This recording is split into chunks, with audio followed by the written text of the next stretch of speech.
कैवल्यं वीरशाक्षी आदिकर्तारं कृपानिधे प्रणतक्लेशनाशाय अनन्ताय नमो नमः। अल्पज्ञोऽहं सर्वज्ञोऽहं सच्चरणं जुगलरूपं त्वं नमामि। भगवान श्री करुणासागर महाराज की जय। सत्कैवल साहेब। આપણે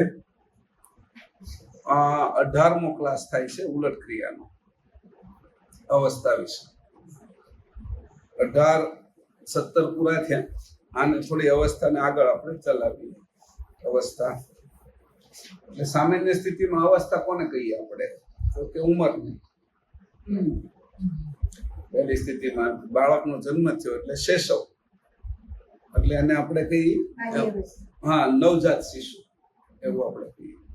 પછી શૈશવ એટલે શિશુ, પછી કિશોર બાલ્યાવસ્થા એટલે કિશોર, પછી કિશોર અવસ્થા, યુવા અવસ્થા, પ્રૌઢ, વૃદ્ધ અવસ્થા, ઘટપણ, એવી રીતે અવસ્થા ઘાટ વિશે આપણે એને કહીએ કે ઘાટ વિશે આ અવસ્થા છે। અને આપણી સમજણી તે અવસ્થા આવે એટલે પેલી દ્રષ્ટિએ કોઈ કીધું અવસ્થા એટલે સામાન્ય 99% લોકોની અંદર એવું થાય કે અવસ્થા એટલે ઉંમરને કહે છે। અવસ્થા એટલે આપણી અંદર ફરી રહી છે એની કાંઈ કોઈને ખબર પડતી નથી। એ તો કોઈ વેદાંતની અંદર ગયા છે, કોઈ કઈક ધાર્મિક આધ્યાત્મિક ગ્રંથો વાંચ્યા છે અથવા યોગની એની સાધના કરી છે, એને અવસ્થા કહે તો અવસ્થા સમજાય કે ભાઈ આ અવસ્થા આને કહે છે।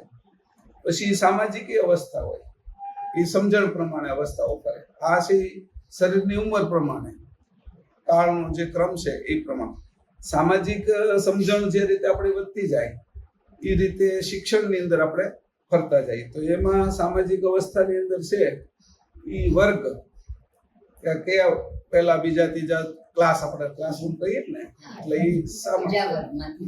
ત્રીજા વર્ગમાં છે। પ્રાથમિકનો વિદ્યાર્થી છે, માધ્યમિકનો છે, ઉચ્ચ માધ્યમિકનો છે, કોલેજનો છે, આવી રીતે વર્ગ, એ રીતે સમજણના। પછી કીધું આ લો કોલેજનો છે, આ મેડિકલ કોલેજનો છે, આ એન્જિનિયરિંગ કોલેજનો છે, એ એક અવસ્થાઓ જ છે સમજણની। એવી રીતે હોદ્દો કે આ કોર્પોરેટર છે કે આ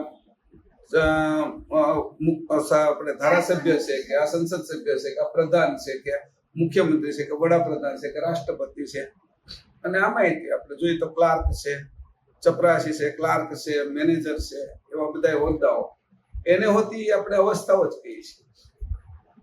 હોદ્દાને અવસ્થા કહીએ છીએ, ક્લાસને વર્ગને અવસ્થાઓ જ કહીએ છીએ, કારણ કે એ સમજણની અંદર જાય છે, પણ સમજણ સામાજિક છે, આત્મિક આધ્યાત્મિક સમજણ એ નથી। પેલી શરીરની હતી, આ સમજણ સામાજિક છે, સામાજિકની અંદર કે આ એક હોદ્દો, એવી રીતે આપણે એની અવસ્થાઓ જ કહીએ છીએ।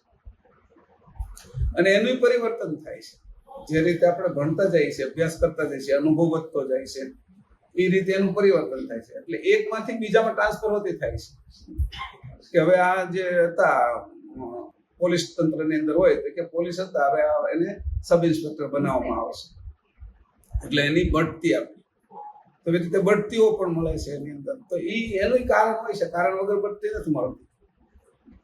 5મા ધોરણમાંથી 6ઠા ધોરણમાં જાય છે તો એ એમને નથી જતો, એનું કારણ છે એટલે પરીક્ષા વચ્ચે જે પરીક્ષા લે છે એની અંદરથી પાસ થાય છે એટલે એ પ્રમાણે જાય છે।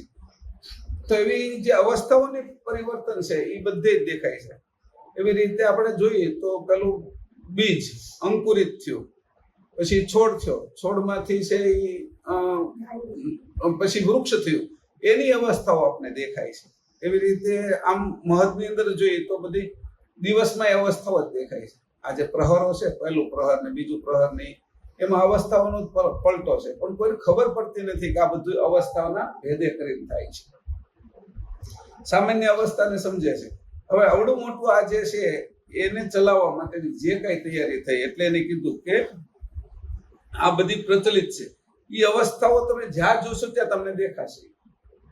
એટલે કીધું અવસ્થા છે શું, એમ આપણે પ્રશ્ન પૂછ્યો તો કે અણિયાન મહત્વ મહિયાન જે કાંઈ આપણે અણુથી લઈને સૂક્ષ્મથી સૂક્ષ્મ અને બ્રહ્માંડોમાં મોટામાંથી મોટું જ્યાં સુધી બધું જ જીવંત દેખાય છે, પરિવર્તન દેખાય છે, જ્યાં સજીવનતા દેખાય છે, એ બધાનું કારણ મૂળે અવસ્થાનું પલટાવું જ છે.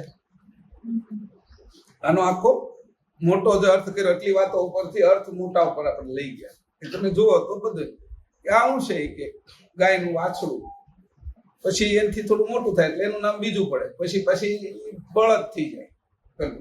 એવી રીતે જ્યાં જો ત્યાં પેલું બિલાડી હોય તો એનું બચ્ચું કહીએ આપણે, કૂતરું હોય તો ગલોડિયું કહીએ, પાછું કૂતરું થઈ જાય. અવસ્થાઓ જ છે બધી જ્યાં જુઓ ત્યાં. તો એ પરિવર્તનો નિરંતર જે થાય છે એનું મૂળ કારણ આ બધાનું અંદર બહાર બધું જ જે કઈ ફરક એનું એ મૂળ કારણ અવસ્થા છે. અવસ્થાનું જો આપણે મૂળ અત્યારે જે ભણવા જાય છે ને એના માટેનું કેવું છે કે આટલી મોટી અવસ્થાઓના કારણે આ જે ઘટના ઘટે છે, અહીંયા અવસ્થાનું પરિવર્તન જ આપણી અંદર થઈ રહ્યું છે. જે રીતે પહેલા આપણે જે અહીંયા આવતા હતા પંચમ વેદ વાંચતા હતા તો એ અવસ્થામાં આપણે નહોતા પોગેલા, એટલે ક્યારેક ગમે ક્યારેક ન ગમે, ક્યારેક આવી ક્યારેક ન આવી એવું થતું. એના માટે આપણે એટલું બધું પહેલું ન રહે. તો આમાં એવું થાય કે હવે એક દિવસ એક ક્લાસ કે પડે ને તો આપણે દુઃખ થવા મળે. ક્યારેક જયારે એ થાય કે મારો ક્લાસ કોઈના હિસાબે પડ્યો એટલે એ અવસ્થાનો બદલાણ આપણી અંદર કે આપણી જાણ વધી ગઈ અને સમજમાં આવી ગયા. એ સમજ છે એ પ્રમાણે આપણે અહીંયા વર્તન કર્યું. હવે અહીં કીધું છે કે આ અવસ્થા છે એને જાણી કેવી રીતે, તો અવસ્થાઓની આ જે સમજણ છે એને પહેલા આપણે લઈએ કે અવસ્થાઓ છે એ સામાન્ય સ્થિતિમાં સામાન્ય આધ્યાત્મ અને ધર્મમાં 3 અવસ્થાનું મહત્વ હોય છે. 3 અવસ્થા એટલે જાગ્રત, સ્વપ્ન અને સુષુપ્તિ. સુષુપ્તિને એ બહુ સારી સમજ. સુષુપ્તિમાં જાય એટલે સુખ દુઃખ રહે નહીં, કારણ કે સુખ દુઃખ છે એની ઉપર પડદો લાગી જાય. સુખ દુઃખ તો હોય છે પણ એની ઉપર પડદો લાગી જાય એટલે આપણે ભાસતું નથી, દેખાતું નથી. એટલે આપણે છે જેમ કોઈ માણસને બેડો કરી નાખે કોઈ ભાગની અંદરથી તો એને કાપે છે છતાં એને દુઃખ હવે લાગતું નથી, કારણ કે સુષુપ્તિ છે ને. કોઈ જગ્યાએ ઇન્જેક્શન આપવું, કોઈ જગ્યાએ ઓપરેશન કરે છે, તો એવી રીતે જોતા આપણે બહાર સુધી ઉકેલો હોય પણ આંખો આપણે બરાબર બંધ કરી દીધી હોય, કઈકથી પાટો બાંધી દીધો તો આપણે તો અંધારું થઈ ગયું, પણ બહાર હોય છે. તો એ લોકો એને એમ સમજે છે કે હવે સૂર્ય જ હાથમી ગયો, પાટે બાંધી દીધા, આંખે પાટો બાંધી દીધા. એટલે જે 3 અવસ્થાને જે જાણે છે ને એ એમ જ સમજે છે કે આ સુષુપ્તિ અવસ્થા સિવાય આગળ કાંઈ છે જ નહીં. એટલે એવું તે ન માનવામાં સમજવામાં આવે છે. આ જે 3 અવસ્થાઓ સર્વશ્રેષ્ઠ છે એવું સમજે છે. અને કોણ સમજે છે? જેની સ્થૂળ દ્રષ્ટિ છે, મૂળ સ્થૂળ દ્રષ્ટિ છે એને એ ભાસ છે. એનાથી જે આગળ ગયા છે, એનાથી કોઈ જો આગળ વધેલા હોય તો તે તુરીય અવસ્થાને જાણે છે. એ એમ કહે છે કે તુરીય અવસ્થા શ્રેષ્ઠ છે. અને તુરીય અવસ્થાની અંદર જે જાય છે એને આ લોકો એવું સમજે છે કે આ તો મોટા યોગી છે, આ જ્ઞાની છે, આ ભક્ત છે. એ તુરિયામાં જાય એટલે બધી સિદ્ધિઓ ને બધું પ્રાપ્ત થઈ જાય. તુરિયા આદ્ય શક્તિની અવસ્થા છે, ચોથી મહાકારણ દેહની. એના કારણે એની અંદર રિદ્ધિ સિદ્ધિ ની બધું સ્વાભાવિક આવી જાય એટલે એને તો અહીંયા ભગવાન પણ માનવા મળે. એટલે તુરિયામાં રહેલો છે આ પુરુષ. ત્યાં તટસ્થ તુરિયાને કહે છે. પણ એ એટલે આ છે અત્યારની સમજ વાળા છે એ જે વેદાંતમાં જે બ્રહ્મજ્ઞાની છે એ તુરિયા અને છઠ્ઠી ની અવસ્થાને તુરિયા કહે છે. પણ જે સમજતા નથી અહીંયા એનો અભ્યાસ કરે છે એ ચોથી ને તુરિયા કહી દે છે. એટલે ત્યાંય 2 ભેદ છે.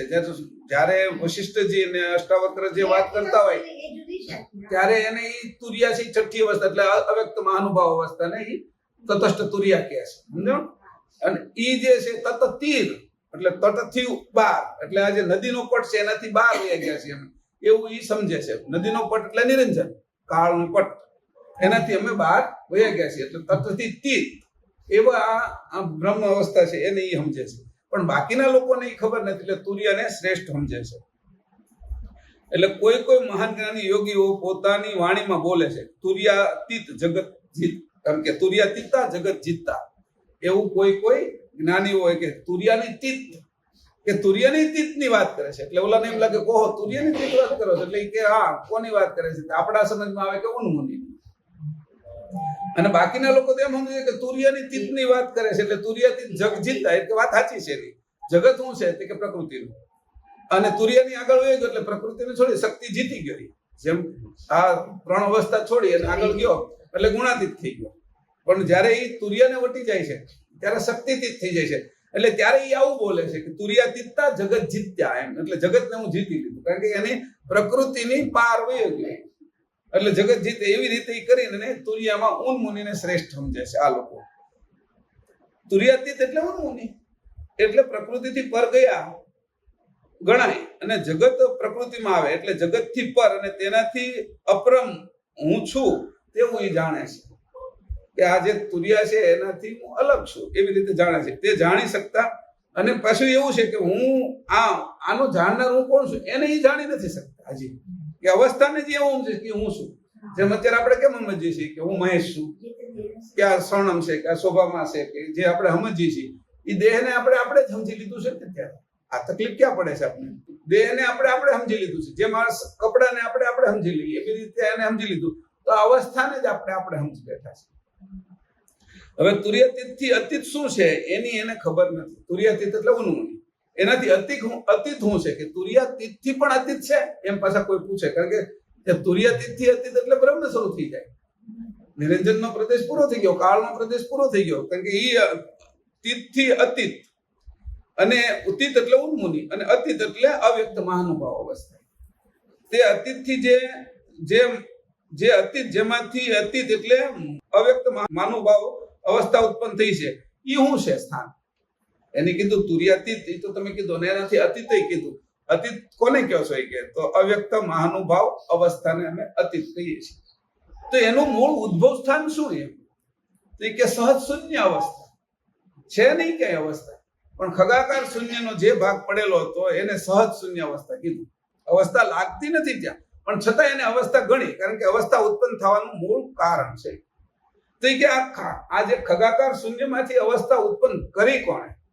હવે એ પ્રશ્ન થયો, આ ઉત્પન્ન કરી કોણે? એમ એટલે કે અવસ્થાઓનું ઉત્પત્તિ કરવાનું કારણ એટલે કીધું અશ્વિ. આ જે અવસ્થા પહેલી ઉત્પન્ન કરી, ખગાકાર શૂન્ય એમને પડેલું હતું. ખગાકાર શૂન્ય જેવું પડેલું હતું એને કોઈ હલાવવાનું હતું નહીં, એટલે કર્તાની બાહ્ય વૃત્તિ જેવી પડી. એટલે બાહ્ય વૃત્તિ કઈ છે? પ્રકાશ બ્રહ્મ વૃત્તિ. બ્રહ્મ નહીં, વૃત્તિ. બ્રહ્મ વ્યાપક છે, વૃત્તિ એક કેન્દ્રિત છે.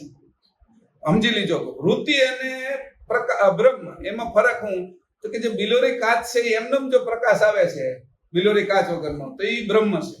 પણ જયારે બિલોરી કાચને તમે કેન્દ્રિત કર્યો અને એક કિરણ છું જેમાંથી આ કાગળ સળગશે, એને વૃત્તિ કીધી. વૃત્તિ છે એ કેન્દ્રીભૂત છે અને પ્રકાશ છે એ વ્યાપક છે. સમજાણું? આ બે વસ્તુ, વ્યાપક પ્રકાશનું કોઈ કાર્ય થતું નથી, એટલે એના ઉપર મારી દીધું અકર્તા. એની ઉપર બોર્ડ હું કામ માર્યું? અકર્તા, કે અકર્તા બ્રહ્મ. પણ ક્રિયા કોની કરી? એટલી બધી તો ક્રિયા ચાલુ છે. આ ક્રિયાની શરૂઆત કોની કરી? તો કે વૃત્તિ, કર્તાની બાહ્ય વૃત્તિએ આ ક્રિયાની શરૂઆત કરી. તો બાહ્ય વૃત્તિની અંદર હું ભરેલો હતો? તો કે અસ્મિ. બ્રહ્મોસ્મિ જે પહેલો લાગ્યો એ અસ્મિ હતો, એની પહેલી અવસ્થા ઉત્પન્ન કરી, એનું નામ અવ્યક્ત મહાનુભાવ અવસ્થા. બ્રહ્મોસ્મિ થી આ અવસ્થા ઉત્પન્ન થઈ. આ ખાસ ધ્યાન રાખજો. આ તમને એટલા માટે કહું છું કારણ તમે સાંભળશો ને ત્યારે તમને ધ્યાનમાં આવશે કે બ્રહ્મોસ્મિ લાગ્યો, એની પહેલા તો સહજ શૂન્ય અવસ્થા એમ જ હતી. બ્રહ્મોસ્મિ કેમ લાગ્યો, હું છે એના કારણમાં આપણે નથી જવું, એ અલગ વિષય છે આપણો. પણ અવસ્થા ઉત્પન્ન કેમ થઈ એના કારણમાં તો જવું હતું. એટલે અસ્મિ જ્યારથી લાગવાની શરૂઆત થઈ ત્યારથી અવસ્થાઓ ગાઢ થતી ગઈ. અવ્યક્ત મહાનુભાવ અવસ્થા છે એ રોશન સમીરા વિશે જ હતી, પ્રકાશિત વાયુ વિશે જ હતી, અને એ બ્રહ્મરંધની અંદર હતી. એટલે અદ્રશ્ય અંકુર પાક્યો ત્યાં. પછી જે નીચે આવતા જે શરૂઆત થઈ એમાં દ્રશ્ય અંકુર ને પછી નીચે બધું આવતું ગયું. એ પ્રમાણે ઘાટું થતું ગયું. એટલે બે અવસ્થામાં પહેલી જે ઉપરની જે અવ્યક્ત મહાનુભાવ અવસ્થા છે એ પ્રણવ વિશે રહી છે, પણ રોશન સમીરા વિશે રહી છે. અને બાકીની પછી છે એ ઉન્મુનિ ને તુર્યા એ પ્રણવ વિશે રહી છે, અને સુસુપ્તિ પ્રણવ અને ઘાટ વિશે રહી છે, અને સપના અને જાગૃત એ ઘાટ વિશે રહી છે. તો આ રીતે કરીને જે ઉદ્ભવ થયો જ્યારથી અસ્મિ લાગ્યો ત્યારથી આ ગતિ ભરાયેલી છે. અસ્મિ શું છે? જે શરૂઆત બ્રહ્મોસ્મિ છે એ મહાકાળ છે, અને જે ઉન્મુનિની અંદર જે નિરંજન પુરુષ છે એ કાળ છે.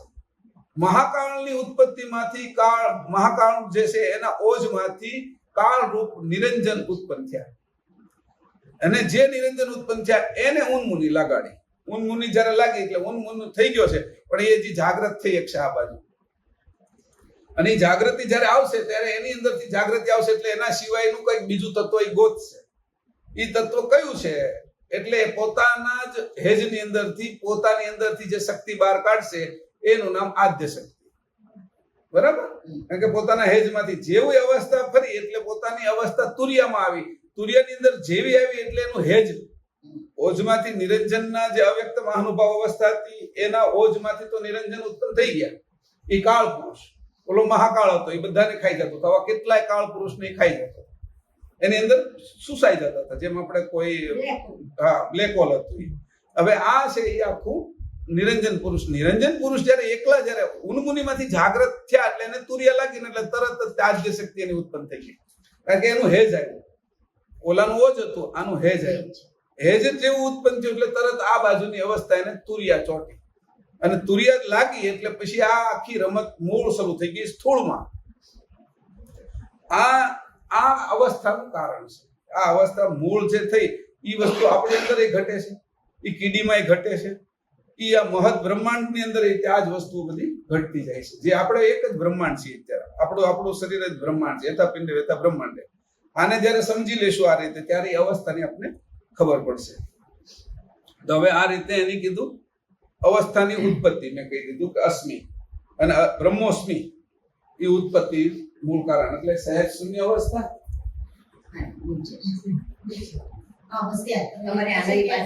સહેજ શૂન્ય અવસ્થા એમાંથી અવ્યક્ત મહાનુભાવ અવસ્થા. બરાબર?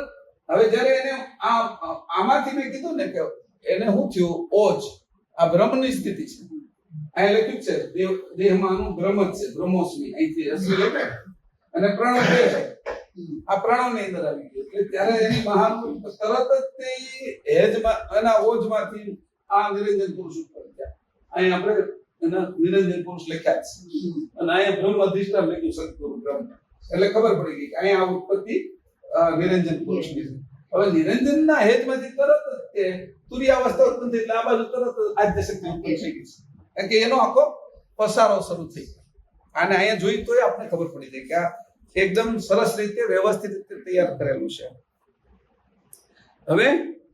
હવે ત્યારે કીધું કે હવે આને લઈશું આપણે કે ભાઈ આ જ્યારે અવસ્થાઓ નીચે આવી તો એમાં અવસ્થાનું ઘર પછી કયું રાખ્યું? આ બધી અવસ્થાનું ઘર કયું રાખ્યું? તો કે અવસ્થાનું ઘર રાખ્યું સૂક્ષ્મ દેહ. આપણે મૂળ ઘરની વાત કરી ને પછી સહેલાણી કર્મ, તો કે અવસ્થાનું ઘર રાખ્યું એટલે એને કીધું કે જે એનું ઘર છે આ બધી અવસ્થાઓ પડી તમને ક્યાંથી જોવા મળશે?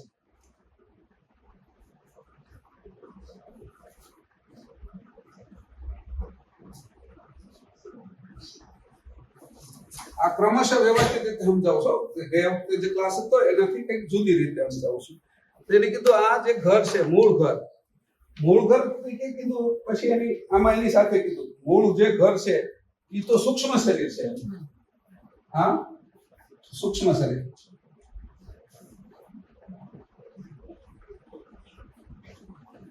એટલે બીજો દેહ. બરાબર ને? સૂક્ષ્મ શરીર એટલે બીજો દેહ. આ રીતે આને કીધું અવસ્થાનું મૂળ ઘર છે. હવે અવસ્થાનું મૂળ ઘર છે તો બીજા દેહમાં છે શું શું? આવી વાત કરી તો કે બીજા દેહના એક પંથી કોણ છે? આ સૂક્ષ્મ દેહના એક પંથી તો કયા છે? તો કીધું કે એક પંથી તત્વ બે છે. એક સત્વગુણ ગુણ અને બીજો ગણ. આ બે ના એક પંથી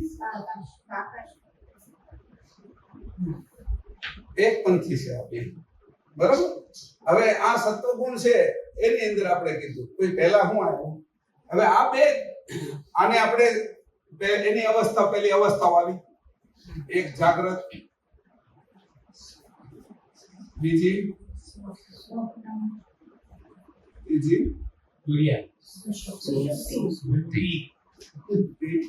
ચોથી પાંચમી. હવે આટલી અવસ્થા ઉત્પન્ન થઈ એની સાથે એના અંતસ્કરણે ઉત્પન્ન થયા. હું આવ્યું પહેલું મન જાગ્રત છે ને મન, બરાબર. બીજું બુદ્ધિ,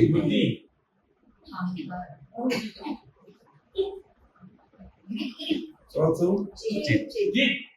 પાંચમું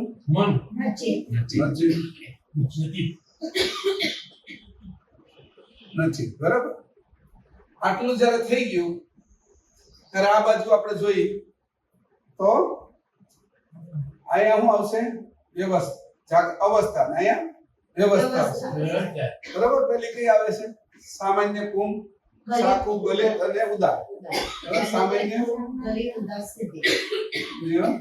બીજું કુંભ, ત્રીજું ગલિત, સાકુ, ઉદાર અને સ્થિતિ, અને પાંચમી સ્થિતિ. પછી અહીંયા પેલું આવશે સંભસ્કરણમાં નહીં, પેલું મન જાગ્રતમાં શાંત, મનની અંદર શાંત કેમ ભાગે છે? બસ વાંધો હવે નહીં થાય. શાંત, બીજું ત્રીજું શીલ, ચોથું અને સમતા. એટલું વ્યવસ્થિત ગોઠવેલું છે કે આમ તો આમ આવે છે.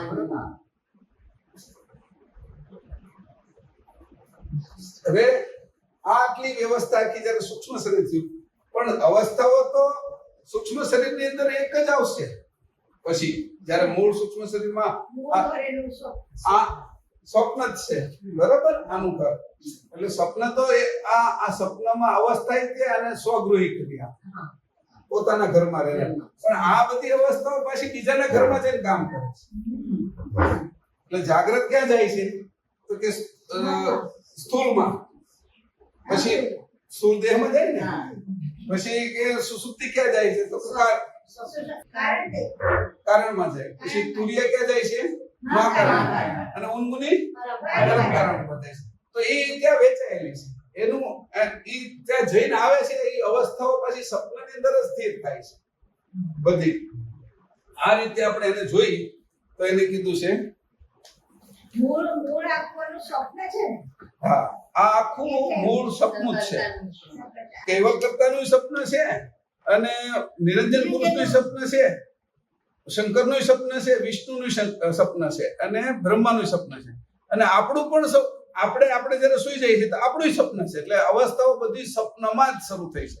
સપનમાં એટલે આ બાજુની ચલિત અવસ્થા, આ બાજુ જીવનનું વહેવું, એ જ સપન અવસ્થાનું મૂળ કારણ છે. હા, આ બાજુનું ગતિમાન, જે કઈ ગતિમાન દેખાય છે, જીવન દેખાય છે, એ બધું સપનથી જ ઉત્પન્ન થયેલું છે. કોના સપનથી? તો કે બ્રહ્માના સપનથી. આ બ્રહ્મા કોના સપનામાં છે? તો કે વિષ્ણુના સપના. વિષ્ણુ કોના? તો શંકરના. એવી રીતે મૂળ કૈવલ કરતાનું જે આ સપન ચાલુ છે એની અંદરથી. પણ કૈવલ કરતાનું સપન નથી ચાલુ. જો સુએ તો સપનું આવે. કૈવલ કરતા અતિ સ્થિતિમાં છે, અતિ ઉજાગ્રત સ્થિતિમાં છે. બાકીના જે છે એ અવસ્થામાં છે, એટલે એને સપનું આવી શકે છે. સ્થિતિમાં સપનું નથી આવતું, પણ એ જે ઈચ્છા કરે ને શુદ્ધ સંકલ્પ છે. ઓલાનો અશુદ્ધ છે કે એને સપનું આવે તો સપનું વિખાય હોતી. આને વિખવું હોય ત્યારે વિખે જાતે. અને એટલે એને પોતાના હાથમાં છે. એટલે આને કહેવાય સ્વતંત્રતા. આપણે એના અંશ હોય તો આપણે સ્વતંત્ર છીએ, અને બાકીના કોઈના અંશ હોય તો આપણે પરતંત્ર છીએ. આટલી વાત સમજી લીધો. બ્રહ્મના અંશ હોય તો એ પરતંત્ર, અકર્તામાં જ જઈએ આપણે. પણ કૈવલ કરતાના અંશ છે, અને 100% આપણે એને સમજી ગયા છીએ આ તત્વની સામગ્રી સાથે, તો સ્વતંત્ર પદ છે આપણું. નકર સ્વતંત્ર પદ નથી. ભલે ત્યાં ગયા પણ વિષ્ણુ મળશે ત્યારે આપણે ક્યાં જઈશું? એનું સપનું પૂરું થાય ત્યારે શંકરમાં જઈશું, તો એ પરતંત્ર પદ છે. પણ અંશ હું નથી બ્રહ્માનો, નથી વિષ્ણુનો, નથી શંકરનો, નથી આદ્યશક્તિનો, નથી નિરંજનનો, નથી બ્રહ્મનો. આટલા અંશોમાં હું નથી. આત્માય નથી, પરમાત્મા નથી, ને બ્રહ્મ પણ હું નથી. એ જયારે સ્પષ્ટ થઈ જાય ત્યારે મારી સ્થિતિ થઈ ગઈ. આ અવસ્થાથી બહાર જવાનું છે, એ સ્થિતિ થઈ ગઈ. એટલે આ રીતે કીધું આ 4 ઘર છે, અને એનો વર્તારો હોતી પછી અહીંયા આપ્યો. હવે મૂળ ઘરની વાત કરી, સૂક્ષ્મ શરીર એનું મૂળ ઘર છે. હવે 122મું પાનું છે ને, પંચમનું 122મું પાન કાર્ડ હતું. આ તમે ક્યાંથી કાઢ્યું એમ પૂછશે, તમે આ ક્યાંથી કાઢ્યું? તો અહીંયા લખ્યું જ છે કે જો આ 3 ગુણ પૈકી જે સત્વ ગુણથી જો લખવા નીચે છે નીચેથી પાંચમી સત્વગુણથી 5 બરાબર. એ સત્વ ગુણથી જે કીધું ને, સત્વ ગુણથી 5 અંતસ્કરણ અને 5 અવસ્થા ઉત્પન્ન થયા તે સાંભળો. જાગ્રત સપ્ન એ આપણે લખી નાખ્યું. મન બુદ્ધિ ચિત્ત અહંકાર તત્વથી સત્વ ગુણ થયો છે. પણ સત્વ ગુણની વાત અહીંયા કરી દીધી. પણ આ જે ધનંજય તત્વમાંથી આ તો પ્રકૃતિ તત્વમાંથી ગુણ ઉત્પન્ન છે. ધનંજય તત્વની અંદરથી એટલા માટે ફરીથી કહું છું કે આવ્યા ક્યાંથી પાછા સત્વ ગુણ આવ્યો ક્યાંથી? પ્રકૃતિ તત્વમાંથી. પછી આ સકાશ ગણ ક્યાંથી આવ્યો? તો કે ધનંજય તત્વમાંથી. એટલે તરત આપણે ખબર પડવા મળશે કે આ અહીંથી ઉત્પન્ન થયું. તમે કહેશો કે ભાઈ આ આવ્યું ક્યાંથી? કોઈ એમ કે આમને તમે સીધું લખી નાખ્યું તમારા મનને, તો તરત જ આપણે આગળ એનો જવાબ હોવો જોઈએ કે આ જગ્યાએ આ લખ્યું છે ત્યાંથી અમે આ લીધું છે. અને અમે એને કહીએ છીએ કે આ એનું મૂળ ઘર છે અને બાકીના સહેલાણી ઘર છે એ દેખાડવા માટે અહીંયા કીધું છે. હવે આ ભાગ છે ને એને પાછો સમજાવ્યો છે જે સ્વકાશ ગણનો છે. એને ક્યાં સમજાવ્યો છે? 311મું પેજ છે ત્યાં એને સમજાવ્યો છે. 311મું થોડુંક આ જોઈ લેજો. હવે જે અહીં હું કીધું છે સ્વકાશ ગણથી પંચ વ્યવસ્થા અને પંચ સંવત્સર, આ અહીંયા કીધું સ્વકાશ ગણથી. બરાબર છે? એને વાંચો તો જોરથી થોડું. હવે સ્વાકાશ ગણથી પંચ અવસ્થા અને પંચ સંભસ્કરણ આ 10 તત્વ થયા. તેની ક્રિયા પંચ અવસ્થાની સંધિને વિશે થાય છે તે સાંભળો. હા, હવે આની પાછી પંચ અવસ્થાની સંધિ વિશે થાય છે. આ જે સ્વકાશ ગણ આખો છે ને એની ક્રિયા પાછી પંચ અવસ્થાની. જોજો આ નવીન વસ્તુ થશે એટલે આને સમજવા જેવું છે. કીધું કે અચત ગણ અવસ્થાઓ ફેરવે છે, પછી ચક્ષસત્વ અવસ્થાઓને પલટાવે છે. પણ આ જે તમે સ્વકાશ ગણ છે ઈ ક્યાં આગળ ક્રિયા કરે છે? તો એ કીધું જે અવસ્થાની સંધિ છે એના વિશે ક્રિયા કરે છે. એટલે અવસ્થાનો સંપૂર્ણ પલટો કેવી રીતે આવે છે એ સંપૂર્ણ સમજાવ્યું છે, ખાલી ઉપર છલ્લું નહીં. હવે એ બારીક રીતે સમજતા જાય એટલે આપણે ખબર પડે કે કેટલું ઝીણવટથી કામ કર્યું છે. પ્રથમ સંભસ્કરણની ક્રિયા કહું. શાંત સંભસ્કરણ તે વારંવાર શાંતિ ઉપજે તે છે. કયું? કે ભાઈ આ પહેલી અહીંથી સંભસ્કરણની પહેલા બરાબર છે મનની અંદર. એટલે અહીંથી એની ક્રિયાની શરૂઆત કરી. એની હું કીધું અહીંયા શું થાય છે કે વારંવાર શાંતિ ઉપજે છે. શાંત સંભસ્કરણ શું કરે છે? અવસ્થાની સંધિ વિશે બેઠું વારંવાર શાંતિને ઉપજાવ્યા કરે છે એક જ જગ્યાએ. જેમ કેવી રીતે અંકુર છે એમાં તો બધું જ છે ને. આપણો એ અંકુર હોય એની અંદર આંખ, કાન, નાક, જે કિડની, લીવર બધા આપણા અંગો એમાં ભરેલા હોય. એમ આ સંધિ વિશે અંકુર છે. અવસ્થાની સંધિ વિશે આ 10 વસ્તુ કેવી રીતે વર્તાય છે એટલી ઝીણી વસ્તુ છે ત્યાં ભરેલું છે. પણ જયારે શાંતિ છે એમાંથી તમે કાઢો અને એ ઝીણી એમથી શાંતિ છે એને તમે ઉગાડતા જાઓ તો તમને શાંતિ જ વધતી જાય. બીજાને તમારે અટકાવી દેવાના. તો શાંતિની જરૂર છે તો શાંતિનો ઉગાવો કરો. આપણે જે વસ્તુ ધારો કે આપણે ગુલાબની જરૂર છે તો ગુલાબની અંદર જ આપણે ખાતર ને પાણી ને એવું નાખીએ એટલે ગુલાબ ઉગશે. પછી આપણે મોગરામાં પછી ગોલગોટામાં નહીં નાખીએ તો એ નહીં ઉગે. એ કરમાય પણ જશે, પણ છે તો ત્યાં એક જ ખેતરમાં. એવી રીતે આ જે સંધિ છે અવસ્થાની સંધિ વિશે આ 10 વસ્તુ કેવી રીતે ભરી છે કે ભાઈ આમાં કીધું જે શાંતિ ઉપજાવે છે ઈ હું કીધું શાંત સંભસ્કરણ છે. પછી આગળ વાંચો. સમતા આ શાંતિ પાછી દરેક અવસ્થામાં જાગ્રતમાં શાંતિ ઉપજે, પછી પાછું બધીમાં ઉપજે. અંદર પેટા અવસ્થામાં પણ વચ્ચે આવી જાય. પેલા મૂળ અવસ્થામાં 10 સુધી પછી પેટાની અંદર આવી જશે. કે બધી જ સંધિમાં છે. બધી અવસ્થાની સંધિમાં છે. જાગ્રત અને સપન, સપન અને સુષુપ્તિ, સુષુપ્તિ ને તુરિયા, તુરિયા ને ઉન્મુની, એ બધીની સંધિ વિશે તો ઝીણી વસ્તુ છે. થોડાક જાગ્રત રહીજો એટલે બધી ખબર પડી જશે. હા, સમતારૂપ ભાવના ઉપજે તે સમતા સંભસ્કરણ જાણવું. હા, સમતારૂપ ભાવના. હવે આપણે છે ને બે છોકરા બાંધતા હોય કે બીજા પહેલા થતા હોય ને ત્યારે બે ઉપર હરખો ભાવ ઉત્પન્ન થાય. એટલે અહીં કીધું કે એ હું સમતારૂપ ભાવના ઉપજે છે એટલે સમતારૂપ ઉપજે. ક્યારેક 5 ભાઈઓ હોય તો એના માતા પિતા છે એને સમતા રાખવી પડે કે બધાને બરાબર રીતે. તો આપણે સમતા સહજ ક્યાં રહેશે કે આપણે બે આંખોની ઉપર હરખી જ આપણી સમતા છે, બે હાથો ઉપર હરખી જ સમતા છે, બે પગ ઉપર બે પગ તો છે, એક ઉપર વધારે પ્રીતિ ને એક ઉપર ઓછી થાય એવું નથી. દાંતી આપણા બધા છે તો એની ઉપર આપણે ક્ષમતા હરખી જ રહેશે. ઈ સ્વાભાવિક જે ક્ષમતા રહેશે ઈ ક્ષમતાનો ભાવ છે. આ સંધિ વિશે રહેશે એટલે આ બધું બરાબર ચલાવે છે. નકર એને એમ થયું કે જમણી આંખને જ મારે વધારે પ્રોત્સાહન આપવું છે તો પછી તરત જ તે ક્ષમતા વિખાઈ ગઈ. તો આ સ્વાભાવિક જે અવસ્થાની સંધિ વિશે જે ક્ષમતા રહે છે એ ટોટલ લોહી દરેક જગ્યાએ હરખું પોગાડે છે એ ક્ષમતાના કારણે. કે કાને ઓછું આપવું ને પછી મારે પગની વધારે જરૂર છે પગમાં વધારે આપવું એવું નહીં. પછી જયારે જરૂરિયાત પગમાં વધારે હોય ત્યારે થોડું થોડું બધા લોકો ત્યાં એને કેન્દ્રિત કરે એ ક્ષમતાનો જ એક ભાગ છે. તો આ રીતે એને કીધું ક્ષમતા સંભસ્કરણ આ રીતે એને જાણવું. પછી સહજપણું ઉપજે છે તે સહેજ સંભસ્કરણ જાણવું. હવે સહેજ આ ઘટના બધી થાય છે કેવી રીતે થાય એ સહેજ. એના માટે કાંઈ પણ બળ નથી કરવું. સહેજ કઈ કઈ વસ્તુ થાય પાપણું પડે છે ત્યારે તો સહજ થાય છે. આમ આ દ્રષ્ટિ આમ જોવાય છે તો સહજ થાય છે. અને આપણે ઊભા થઈ જઈએ છીએ હાલવા મળી છે તો સહજ ઘટનાઓ. તો જેમાં કોઈ પણ પ્રકારની ઈચ્છા નથી. પાછળ મારે અહીંથી ઊભું થઈ જવું છે મારે લખવા જવું છે એવી ઈચ્છા નથી. મારે અહીંથી બહાર જવું છે એવી ઈચ્છા નથી. પાણી પીવા જવું છે બાથરૂમ જવું છે કોઈ ઈચ્છા નથી. અને સહજપણે હું જે થાવ છું અહીંથી ઊભો તો જે ઘટના ઘટી સહજને ઘટવી અને એની વાહે કોઈ કારણને ઘટવું એમાં જે સહજ વાળી છે એ સહેજ સંભસ્કરણના કારણે થાય છે અવસ્થાને વચ્ચે. શીલપણું ઉપજે છે તે શીલ સંભસ્કરણ જાણવું. શીલપણું ઉપજે છે એટલે આપણે કોઈ પણ વસ્તુની અંદર આ શીલ એટલે એને આપણે બાંધી રાખવું અટકાવી રાખવું એને રોકી સીલ કરવું અથવા એને રોકી રાખવું એને આવરણ કરી રાખવું અથવા એની બહાર ન જવા દેવું. ભાઈ આટલું જ ત્યાં આના છોકરો હોય તો એને કીધું ભાઈ ક્યાં સુધી જવા દેવાનું એને તો કે રોડમાં વાહનો વધારે ત્યાં સુધી ન જવા દેવાનું. આપણે જે જાળી રાખી એક સીલ છે. દરવાજાની અંદરથી કઈ બીજું કઈ અંદર આવી ન જાય એટલે બાણાને લોક રાખીએ આપણે તો એ સીલ છે એક પ્રકારનું. પછી હવા કે મચ્છર નો આવી જાય તો આપણે જાળી બંધ કરી દઈએ તો એક સીલ છે. મચ્છર માટેનું સીલ પણ હવા આવી બરાબર. પછી હવા માટેનું સીલ પણ પ્રકાશ આવી સીલના પ્રકારો. જાળી રાખો તો મચ્છર નથી આવતો હવા આવે છે. પણ તમે કાચ રાખો તો પ્રકાશ આવે છે હવાય નથી આવતી મચ્છર નથી આવતું. એવી રીતે સીલના પ્રકારો છે કે આ રીતે કરીને શીલપણું ઉપજાવે છે.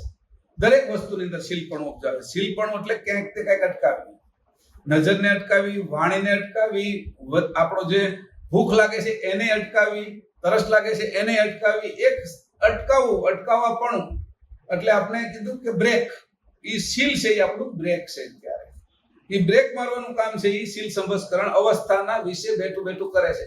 જો આ સૂક્ષ્મ રીતે કામ થાય છે ને એ જ પછી મોટું થાય છે.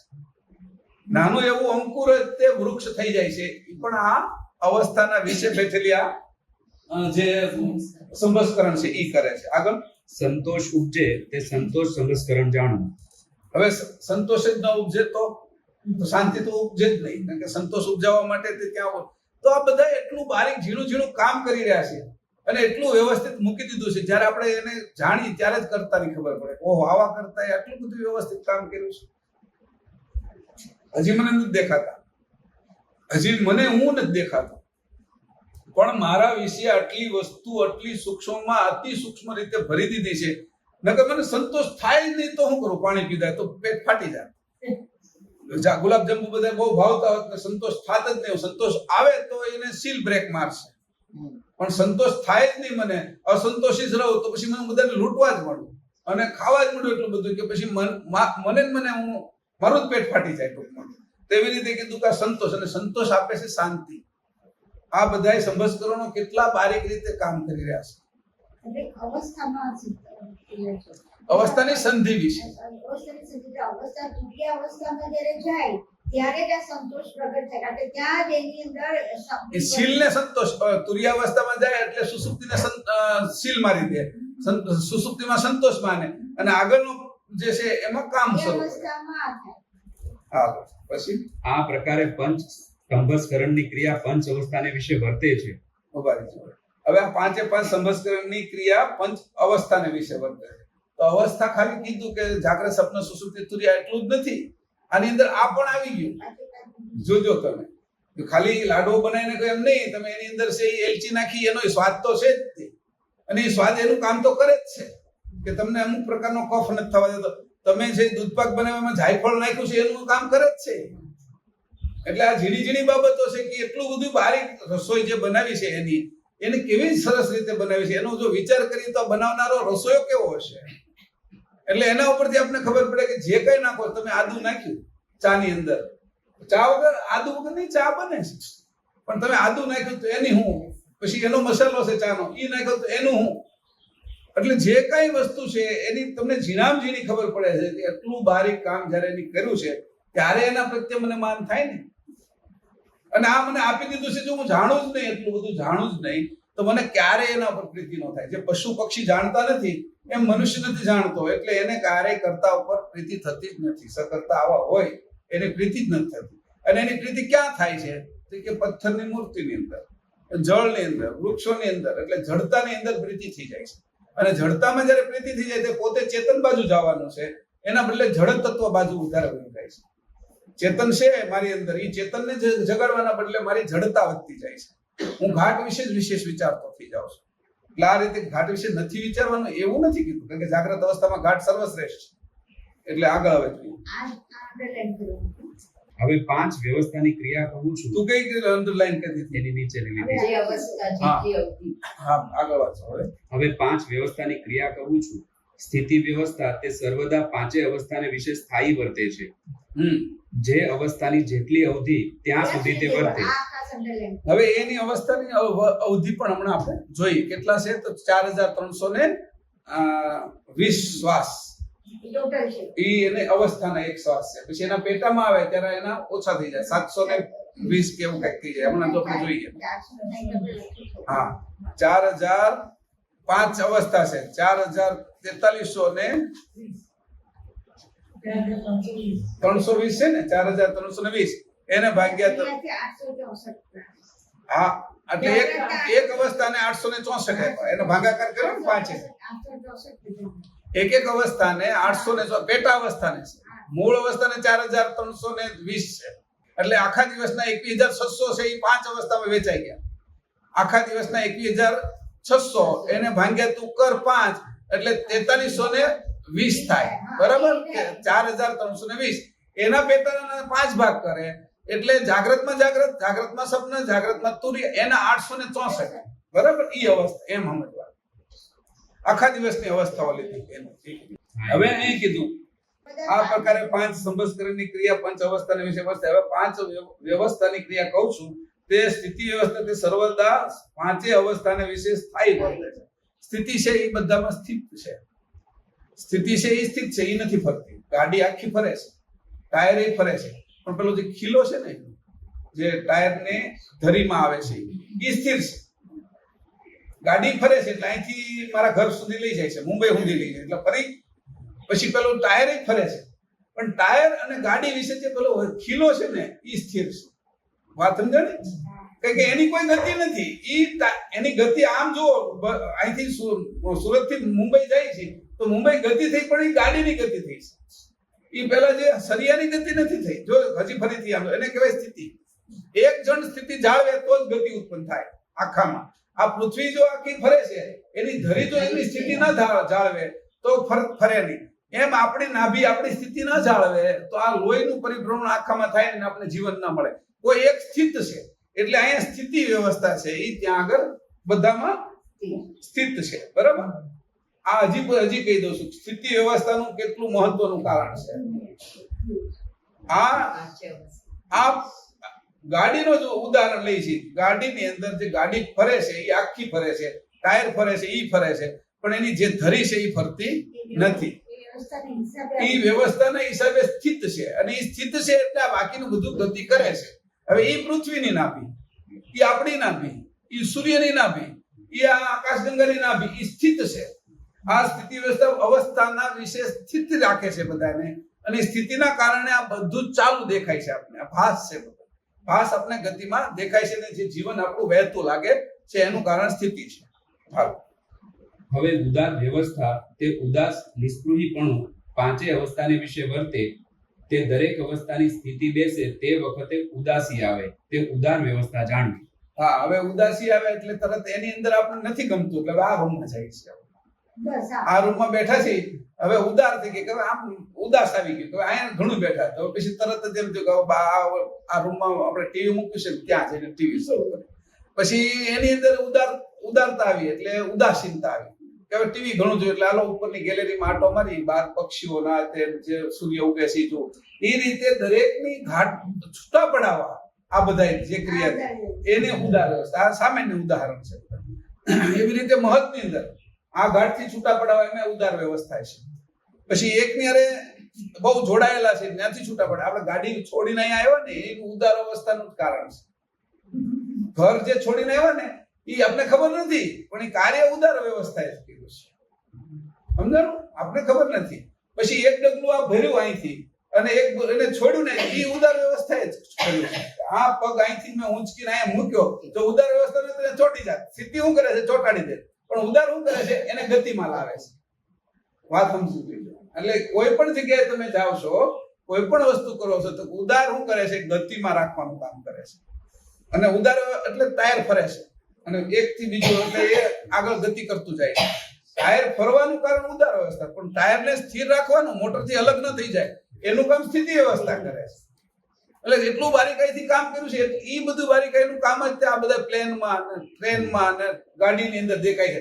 કર્તાની સમજણમાંથી જે થોડા ઘણા સમજુ માણસો ગાડી બનાવેલી છે અને અસમજુ લોકો એનો ઉપયોગ કરે છે. એની સમજણ નથી આપને પણ ઉપયોગ કરતા આવડે છે એટલે સમજણ જેની છે એ બહુ ઉપર છે. આ જ બધી વસ્તુની અંદર ખબર પડશે. પછી ઉદાર વ્યવસ્થા હવે ગલિત વ્યવસ્થા તે ધંધો કરાવનારી જાગ્રત અવસ્થાની નિવૃત્તિ અને પ્રતિ એટલે સામે આવતી બીજી અવસ્થાની પ્રવૃત્તિ વર્તે અને વચમાં સંધિને વિશે ગલિતપણું આવે તે ગલિત વ્યવસ્થા જાણવી. આ ગલિત વ્યવસ્થા છે ને એ અચત ગણની સાથે લાગેલી છે. ખાસ અચત ગણ અને ગલિત વ્યવસ્થા લાગે એટલે પછી આપણે કાંઈ યાદ નથી રહેવા દેતું. આગળને તરત ભૂલવાડી દે. આપણે જે કઈ વિચાર કરતા ને વિચારમાં ક્યાં સુધી બાળપણ સુધી વયા જાય. પછી ક્યાંથી વિચાર શરૂ કર્યો ને ખબર જ નથી રહેતી. ત્યાં તરત ગલિત અવસ્થા છે.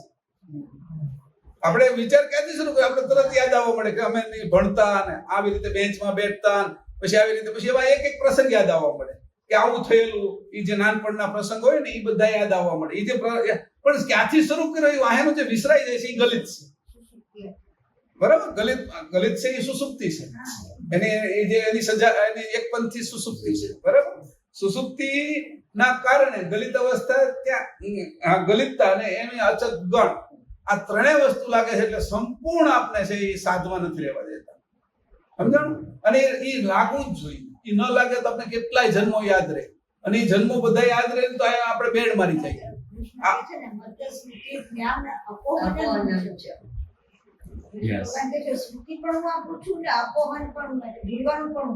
નકર રાત્રે ઊંઘ જ ના આવે. એક સંપૂર્ણ થઈ ગયું હોય તો ઊંઘ જ ના આવે. એટલે કે એમાં કામ માટે આપણે વિસર્જનપણું જયારે આપણે જોઈએ છીએ ત્યારે છે વિસર્જનની અંદર ગલિત અવસ્થા અચત ગણ અને આ સુસુપ્તિ અવસ્થા એ કામના છે. પણ મારા આ નકામા ક્યાં થયા? મને ભૂલવાડી દીધો કર્તાને ભૂલવાડે ત્યારે એ નકામા છે. ત્યારે મને નડે છે. જે કાંટોમાં મેં વાડ કરી હતી થોરની જે કાંટાળા થોરની વાડ કરી હતી એ બીજા પશુઓને ન અંદર આવવા દેવા માટે કરી હતી. પણ મને જ વાગવા મળે મને જ રોકવા મળે તો પછી વાડને મારે છીંડું પાડવું પડે. એની જગ્યા કરવી પડે અને એ આવવા જવાના રસ્તા કરવા પડે. એટલે આપણે એક આવવા જવાનો રસ્તો કરવો પડે કે આ રસ્તો કેવો છે કે એનાથી આવી જાય તો આપણે કાંટા વાગે નહીં અને એ પાછું બંધ કરી દઈએ એટલે બીજા પશુઓ અંદર આવે નહીં. ગાય ભેંસ બકરા એ ના આવે ને મારો જે અંદર રહેલો અનાજ વગેરે એને ખાઈ ના જાય. તો એ માટે એ કીધું કે જે મને ભૂલવાડી દીધો છે એની આ ધંધો કર્યો છે. આ ઉદાર વ્યવસ્થા ગલિત વ્યવસ્થા પછી સુસુપ્તિ અવસ્થા અને અચત ગણે મને પણ ભૂલાવી દીધો છે. એટલે આ તો એટલું કીધું કે છોકરું સંદાસ કર્યું ને છોકરાને હોતી બાળોત્યા સાથે નાખી દીધું. એવું નથી કરવાનું. તો કીધું આ જયારે હોય છે ત્યારે આનો વિવેકથી ઉપયોગ કરવાનો. વિવેક કોણ આપશે? જાણ સમજણ તો એ પરમ ગુરુ આપશે કે હવે તારે ગલિત અવસ્થાને કેટલી ક્યાં લગાડવી, સુસુપ્તિ અવસ્થાને કેટલી ક્યાં લગાડવી, અચત ગણને ક્યાં લગાડવો તો એ તને ખબર પડશે. કે તાઈ કીધું કે આ ધંધો કરાવનારી છે અને છતાંય તારું હિત કરનારી છે કે આ બાજુ તને બધું ભૂલવાડી દે. અને જો ન ભૂલવાડી હોય તો 10 માતા પિતા યાદ રહ્યા હોત તો 10 જન્મના અત્યારે કોને માં કેવી, કોને બાપ કેવો, કોને છોકરા કેવા? લો તો એ પડે કે છોકરાઓ 10 પેઢીના 10 જન્મના છોકરાઓ આપણે દેખાય અને આ જન્મ જેવા દેખાય તો પ્રેમ કોને કરવો, કોની સાથે સંબંધ રાખવો? એટલે એને કીધું કે આ વસ્તુ અહીંયા લગાડવાની. આ લગાડવાની જ હતી, ઈ ન લગાડે તો આ એટલું બધું ઘૂસ થઈ જાય કે વાત પૂછો માય. તો એને લગાડી પણ છતાં ઈ લગાડતા હું મને ભૂલી ગયો, ઈ તો મારે મોટા મોટું નુકસાની ને એમ. એટલે ઈ નુકસાની મારે નથી કરવી અને હા આ બાજુ લગાડેલી રાખે છે. એટલે એની જે સમજણ છે એના માટે પરમ ગુરુની જરૂર છે. પરમ ગુરુની ક્યાં જરૂર છે? કે આવો પરમ વિવેક માટે. આગળ હવે કુંભ વ્યવસ્થા તે દ્રષ્ટિ અને સ્મૃતિ આ બંનેને તે અવસ્થાને વિશે એકમેક કરી બંધ કોષ કરી નાખે, એથી કરી એક બીજી અવસ્થા ઉપજે તે માલમ પડે નહીં. આ પ્રકાર આ કુંભ વ્યવસ્થાએ કરીને થાય છે. જોયું ને તો કે કુંભ વ્યવસ્થા એટલે આપણે અહીંયા કુંભ એટલે તુર્ય થઈ ને, એટલે અવસ્થા નહીં આવે તો તુર્ય થાય એટલે કુંભ. એટલે અહીંયા છે દ્રષ્ટિ અને સ્મૃતિ બંને જતું રહે છે. બંને જતું રહેશે અને બંધ કોષ કરી નાખે છે. એટલે કોઈ પણ પ્રકારનું ભાન નથી. એટલે આપણે પૂરી દેશે. કોઈ કાળ કોટડીમાં કેમ પૂરી દીધા હોય હા, અને ઉપર ઢાંકી દેવામાં આવે એની જેમ આ લોકો ઉબડિયું બનાવે ને એની જેમ. હા ઉબડિયું બનાવે ને એની જેમ એને ઉબાડ્યું એટલે એને પછી પેક કરી દે ઊંધામાં જઈને ગરમ કરે. એમાં પોતે પોતાને પાપડી પોતાને ભૂલી જાય, પછી શકરિયું પોતાને ભૂલી જાય, બટાટું પોતાને ભૂલી જાય. એ ભૂલી જાય છે એટલે ઉબાડ્યું થઈ જાય છે. તો એની જેમ આ ઉબાડ્યું કરી નાખે છે આપણું. અવસ્થામાં વ્યક્તિ પોતાને ભૂલી જાય છે, પોતે ક્યાં છે શું છે. એટલે એવું છે કે તુર્યા એટલે એક જ વસ્તુ કઈક રહેશે પણ હું હોવાપણું રહેશે એવું ઈ લોકો સમજે છે. અસ્મી વાળું હોવાપણું છે, અસ્તિત્વ વાળું નહીં. અહીંયા ખાસ ધ્યાન રાખવાનું. હવે સામાન્ય વ્યવસ્થા એટલે સામાન્યપણું. પાંચેય અવસ્થાના રૂપ વર્તતા પ્રતિ અવસ્થામાં એટલે બીજી બદલાતી અવસ્થામાં વિષમ એટલે કે અસમાન સરખો નહીં એવો ભાવ ઉપજે છે.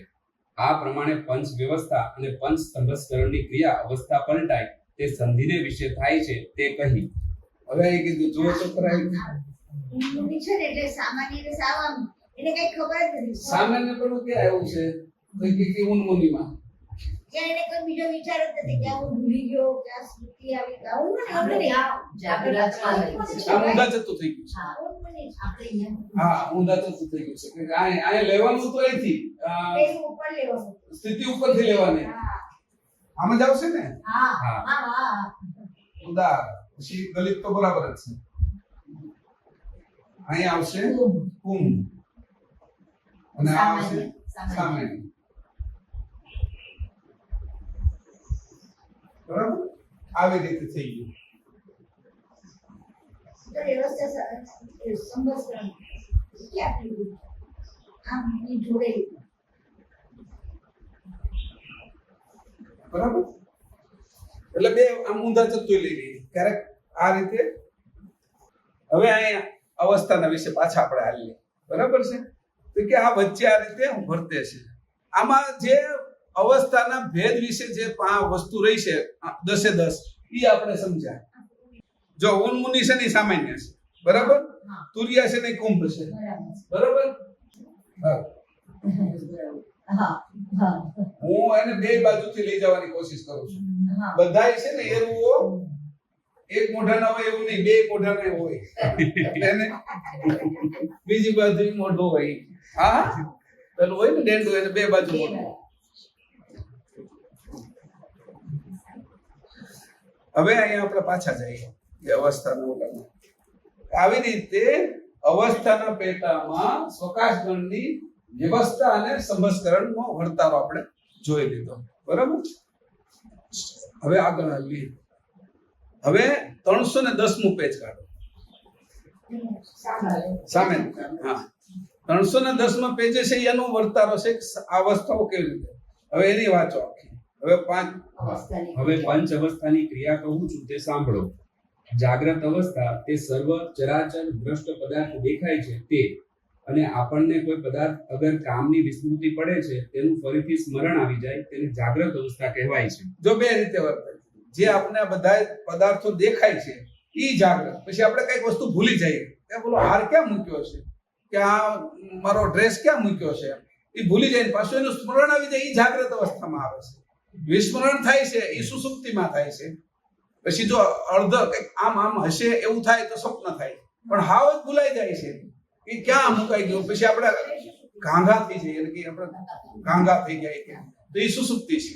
અને ઘાંઘા નથી થતા. હજી આપણે 3 જગ્યાએ જોવાનું છે કે આ રૂમમાં આ કબાટમાં મૂકું છું, આ રીતે આ રસોડામાં આ જગ્યાએ મૂકું છું, આ ચાના ડબ્બામાં આ ચાવી મૂકું છું. એટલે 3 જગ્યામાંથી 2 જગ્યા જોઈ લીધી છે, 1 જગ્યા બાકી છે, એને સપના કહેવાય. પણ એ 3 જગ્યા નથી મળતી ને હવે ઘાંઘો થઈ ગયો, એ સુસુપ્તિ છે. પણ એની જયારે સ્મૃતિ આવી ગઈ કે આજ તો ઓલાને ખીચામાં રહી ગઈ છે, મારા પાકીટમાં પડી છે, અને એ આવી ગઈ, એ જાગૃત થઈ ગઈ. સમજાણું? 2 રીતે વર્તે છે. આવું જે થાય છે એની જ વાત કરું છું. આ ઘટના જે ઘટે છે ને આપણા ઘણી વખત આપણે આવું કરીએ કે કઈક અમુક ચાવીઓ છે ને ચાના ડબ્બામાં કે આમાં તેમાં મૂકી રાખતા હોય, કઈક પલંગની નીચે મૂકી રાખતા હોય, ઓશિકા નીચે મૂકી રાખી. તો એ બધી જે ઘટનાઓ થાય પછી ત્યાં ન મળે ત્યારે અટવાઈ જાય આપણે. હવે સ્વપ્ન અવસ્થા તે વૃથા ભાષણ કરે તે અને નિદ્રામાં અનેક ચિત્ર વિચિત્ર ચરિત્ર ઉપજાવે તેને આપણે જોઈએ છીએ તે આ બંને પ્રકાર સ્વપ્નના છે એમ જાણવું. ઓલામાં 2 પ્રકાર બતાવ્યા. જે દ્રશ્ય પદાર્થ દેખાય એને વિસ્મૃતિમાં યાદ આવી જાય ઈ. હવે આ સ્વપ્ન અવસ્થામાં વૃથા ભાષણ કરે છે, કોઈ કારણ નથી એની પાસે, એમને બોલ્યા કરે છે, બકબક કર્યા કરે છે વગર કારણે. આમ આ નાના છોકરાઓ કેમ એની વાહેના કઈ કારણો ન મળે, એવી રીતે મોટા આમ તો એને હુવાણ કહેવાય. આવું કરે ને તો અંદરથી હળવો થાય, પણ એને ખબર નથી કે આનાથી હું હળવો થશે. કારણ વગર જે ભાષણ કરે છે એની વાહે વૃથા, એટલે નિંદ્રામાં બોલે છે, બબડે છે એવું પણ કહેવાય એને. અને પછી નિંદ્રામાં અનેક ચિત્ર વિચિત્ર ચરિત્ર ઉપજાવે તેને આપણે જોઈએ છીએ તે આ બંને પ્રકાર સ્વપ્નમાં છે એમ જાણવું. એટલે સ્વપ્ન દેખાય છે, અનેક પદાર્થો દેખાય છે, પહાડો, નદીઓ, આપણા ગામ, બીજા બધા મહેમાનો આવ્યા છે, વ્યક્તિઓ દેખાય છે, કઈ ખાવાનું પીવાનું જે કઈ દેખાય છે એ સ્વપ્ન. હવે સુસુપ્તિ. હવે સુષુપ્તિ અવસ્થા તે સ્વપ્ન જેવા અલ્પ પદાર્થ નજરે પડે અને વારંવાર તેનો લય થાય, વળી પુનઃ નજરે પડે જે સ્વપ્નનો ઘાટ પૂર્ણ થવા દે નહીં એવું વર્તન જેને થાય તે જાગ્રત થયા પછી પોતે કહે કે મને સ્વપ્ન આવ્યું હતું પણ પૂરી ફામ એટલે કે ખ્યાલ ન રહી. આ પ્રકારે વર્તમાન થાય તેને સુષુપ્તિ અવસ્થા જાણવી. હવે આમાં સુષુપ્તિમાં 2 વાત કરી. હવે સુષુપ્તિ અવસ્થા સ્વપ્ન જેવા અલ્પ પદાર્થ નજરે પડે અને વારંવાર તેનો લય થાય. નજરે પડ્યા ઘણી વખત આપણે ઘણી વસ્તુ યાદ આવે ને તરત ભૂલી જાય છે. તમે જો કે હમણાં જ યાદ આવ્યું, હું ભૂલાઈ ગયું, તો એ તરત સુસુપ્તિ. હૈયે છે પણ હોઠે નથી, તરત જ કે હું ભૂલી ગયો, હું આ વાત કરવા જતો હતો તમે આ બોલ્યા ને મારી ભૂલાઈ ગઈ, આપણે એમ કહીએ, એ તરત જ સુસુપ્તિ છે. સમજાણું? આ કીધું કે એ રીતે એ સુસુપ્તિ છે. અને જે સપનામાં જે અલ્પ પદાર્થ આપણે દેખાય પણ તમે જાગો ત્યારે એનું વર્ણન ન કરી શકો. સપનું આવ્યું પણ આ હું ભૂલાઈ ગયું. આ 2 રીતે સુસુપ્તિ વર્તે છે. જો બે વાત કરી છે આમાં, એટલે આ અવસ્થાઓ કેટલી ઝીણવટથી કામ કરે છે ને 2 વાતો દેખાડી છે. હા, પછી તુરિયા. હવે તુરિયા અને ઉન્મની આ બંને અવસ્થાઓ પ્રાણાયામ રૂપ દેહને વિશે વર્તે છે. હવે અહીં કહી દીધું સીધું. પહેલે તો અલ્પ પ્રાણાયામ વિશે વર્તતી હતી, અહીંયા તો સીધું ચોખ્ખું કહી દીધું આ 2 તો પ્રાણાયામ વિશે વર્તે છે. બરાબર? આમાં તો ઘાટ રહેવાના જ નથી. પણ વર્તારો ખબર કેના કારણે પડશે? કે પ્રાણના ઘોર અવાજના કારણે ખબર પડશે.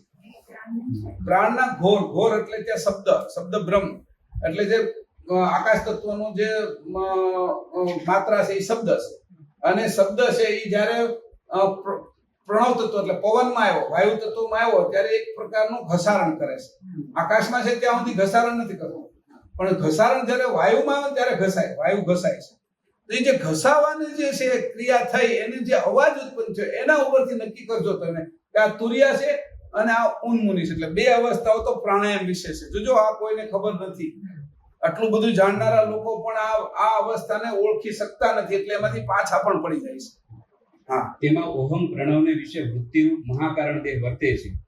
આ વૃત્તિરૂપ દેહ ઓહમ પ્રણવને ભીતર નાભીને વિશે ખેંચી રાખીને રહે છે.